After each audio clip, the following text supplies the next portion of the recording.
Hey everybody, I'm Michael Strahan, and St. Jude has been close to my heart for many years. Their groundbreaking research is changing how the world treats childhood cancer, and has helped push the survival rate in the U.S. from 20% to more than 80%. Please help St. Jude give children the greatest gift, a chance at a lifetime. This holiday, help St. Jude find more cures for more children. Donate now at musicgives.org. We're back to the continuation of the segment from a few minutes ago. If you missed any, catch it on the Morning X podcast. This is the best of the Morning X on 99X. The Morning X, Barnes, Leslie, and Jimmy make us say, wow. Yeah. Todd. All right. Well, what's your story? Little story here. Went skydiving for the first time up in Conyers, and wow. A couple buddies and I did the accelerated free fall from 14.5. You're crazy. 14,500 feet.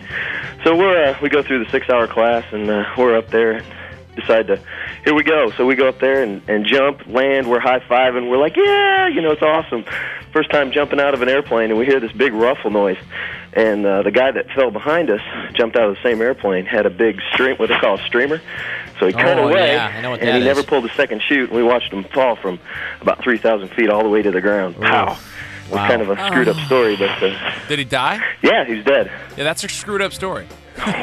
Did you know the guy? No, we just went up in the airplane. We were in the school with him the whole time. But like your first time to see that. A streamer is when the cords get tangled in the chute, and rather than it opening, it doesn't open. It just it's like a big streamer. Yeah, that's correct. That makes you want to take up skydiving. That was our last time. I bet. All right. Thanks, Todd. The very first time, and that happens. Sherry. Yes. Make us say wow. Okay. My husband and I had gone out to Dave & Buster's one night, and it was the first time I had ever played blackjack. And we went into the little casino room in there, and you just play for fun. But we started out with like $10,000 worth of chips, and I was starting off really low because I'd never played, and I kept winning. So, eventually through the night, I'd built up to like $500,000 worth of chips. Okay. And you either turn in your chips or you lose them. I mean, you don't win anything. So I thought, well, let's bet everything. So I bet like $500,000 worth of chips, and I hit blackjack.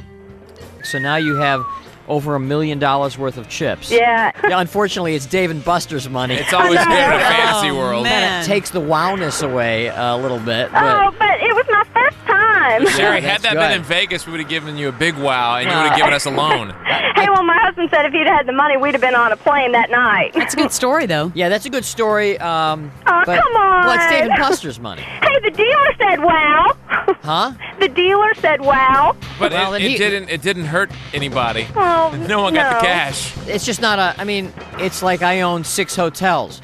Okay, it's Monopoly. But Well, it has the potential to be a wow. Yeah, well, it's a good story. It's a good story. Yeah, thanks, Sherry. Okay, thanks. Dane, last one. Make us say wow. Okay. When I was in college, I was driving with my boyfriend back from Orlando to Auburn. And we were on the road, and it was in Florida, and you know how the roads are really flat there, so if it rains just a little bit, it starts to get kind of slippery on the road. Slick, yeah. And so we were driving down the road, and I was driving, actually, and there was a lot of traffic, and people started slamming on their brakes, and I hit mine and slid off into the median and hit like a concrete ditch that was in the median of the two highways. And so we get out, and he goes to walk up. We couldn't get the car back out of it because it was in the concrete. So he walks up to one of those phones to call a tow truck. And a man pulled up in a Jeep, and he had his 7-year-old son in the Jeep, and he said, well, I'll tow you out. I've got some rope.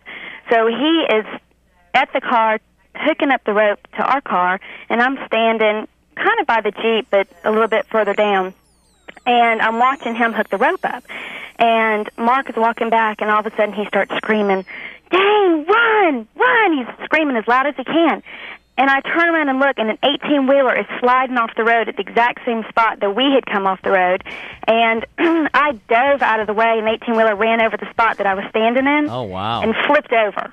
Oh, my. And Flipped? everybody on the two roads, because it was a two-lane highways going both ways with the median in between, were watching me almost get hit by the 18-wheeler. They start sliding off the road, hitting each other and coming into the median. And there was probably about 25 or 30 car wrecks on both sides of the highway. hitting trees. Cars were hitting trees. They were coming in at the median at us. And I was just standing there in the middle as cars were just flying right by. And I couldn't move because any spot that I was at, I could have gotten hit because the cars were just coming. And I just stood there and waited until, and you could hear them hitting trees and you could hear them hitting other cars. And it was just like a two-lane or a pileup going both ways. Good story. And that's scary, too. I started it.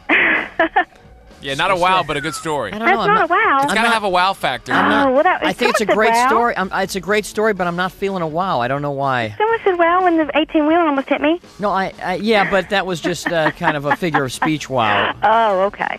All right. I mean, it's a great story. I just, you got to feel the wow. You know what I'm saying? Feel the wow. You got to be the wow. It's a great explanation, though. I was sitting there imagining all this happening. Had you been hit by the 18-wheeler, would have been better. Would have been a wow. The best of the Morning X. It's better than silence to some people. 99X. Check out the podcast that inspired Taylor Sheridan's latest series, Landman. There's a stretch of road in an oil-rich region of West Texas. This region of West Texas, known as the Permian Basin, is in the midst of the biggest oil boom in history. This is a story of roughnecks, billionaire wildcatters, and wannabe dreamers. My name is Christian Wallace. From Texas Monthly and Imperative Entertainment, this is Boomtown. Boomtown. Follow and listen on your favorite platform.